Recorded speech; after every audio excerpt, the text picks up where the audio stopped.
I welcome all in the lecture of English special paper number 1, that is ES1. Now I would like to explain the literary elements of drama. The literary elements refers to the components of a literary work.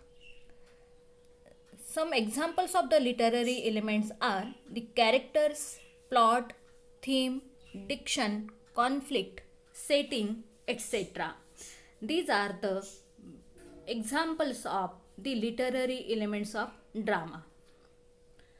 Now, in detail, I would like to explain the literary elements one by one. First, I am going to explain the literary element, that is characters. Characters played very important role. There are in general two types of characters, and according to the point of view of the literature or the literary term, there are two types of characters: flat characters and round characters. Now I explain the term flat characters. Flat characters who didn't change throughout the play. It means they remain static. That's why that type of characters called as flat characters.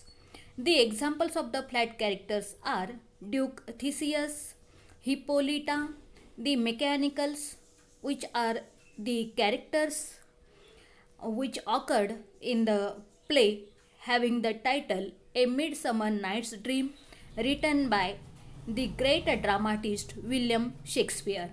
Now I explain the term round characters. Round characters who changes according to the situation. They are flexible. They adjust themselves in each and every situation. That's why these types of characters called as a round characters. Examples of the round characters are Hermia, Helena, Lysander, Demetrius, etc. are the best examples of round characters. In this way, the literary element characters is also very important element of the drama. The next important element, that is plot. Plot comprises exposition, rising action, falling action, climax, and resolution. There are two types of plots. They are main plot and subplot. Main plot which contains only one story or only one theme. That's why that type of plot called as a main plot. Then the second type of plot is subplot. Subplot contains the story within a story. It means there is a reference of another story in the main story. That's why that type of plot called as a subplot.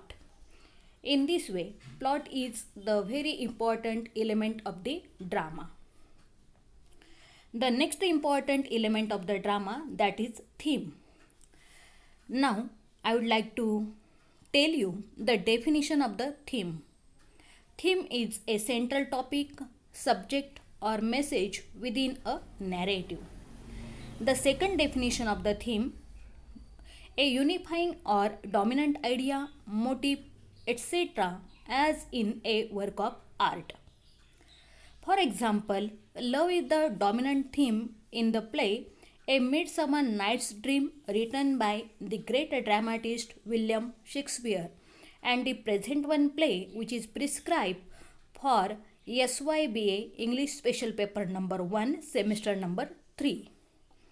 That's why theme is also a literary element of the drama, which is also played very important role as an element of the drama.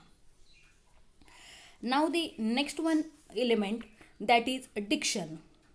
Now I tell you the definition of drama.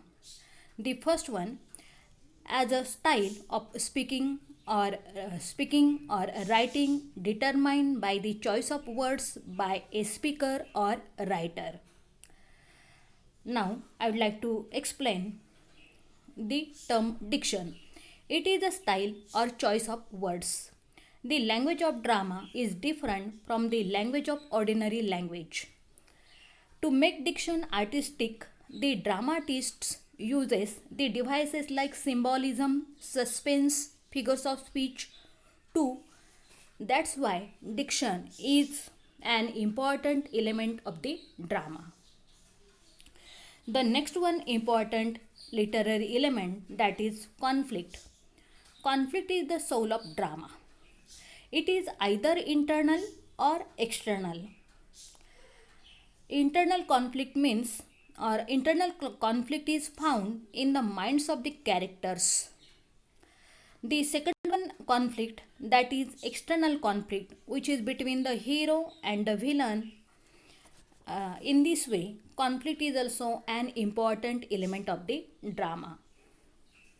The next one element of the drama, that is setting. Setting means, now I explain the meaning of setting. Setting means the place or location where the story of a drama or novel took place. It covers the lifestyle of the characters and the nature scenes. For example, the setting of the play, A Midsummer Night's Dream, take place partly in the city of Athens and partly in the forest that lies beyond the walls. That's why setting played a very important role in the drama. That's why setting is an important element of the drama. In this way, in conclusion, I would like to say that this drama has these literary elements. Because of these literary elements, drama remains a most important literary form of English literature. Thank you.